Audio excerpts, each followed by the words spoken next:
news and dry humor.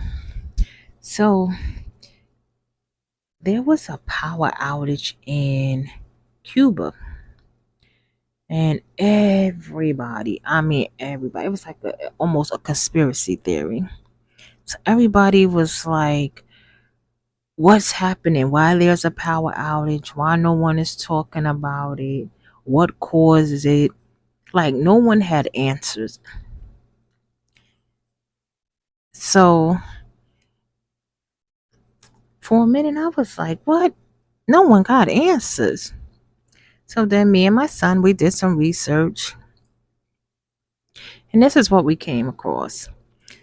The massive October 18 power outage that virtually paralyzed Cuba economy for several days in the hurricane that hit the island days later has worsened an already severe economic crisis. But the worst may yet to come. Tourism, a major source of the country's income, is poised to collapse in coming months. Although power has been restored in parts of the island in recent days, who will go to a country with intermittent blackouts that last days at a time, where people are seeing their food rot in their refrigerators and where ATMs, like almost everything else, are often shut down until further notice? Even before the power outage, the Cuban dictatorship was projecting that only 2.7 million tourists would visit the island this year, a 16% decline from its previous projection. That way below that's way below the 4.7 million tourists that visit the island before the pandemic in 2018.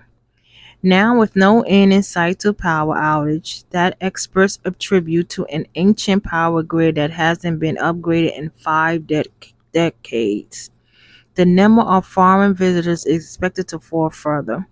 Tourism accounts for more than 10% of Cuba's economy and is one of its few sources of hard currency. This is Cuba's worst crisis since the 1991 collapse of the former Soviet Union, when the generous sovereign subsidies to Cuba came to an abrupt end. Havana residents said that much like in the early 90s, the city is once again in the dark at night, and there has been widespread shortage of food, water, and medicine. Already, more than 1 million Cubans, over 10% of Cuba's population, had left the country over the past 2 years, according to the government figures.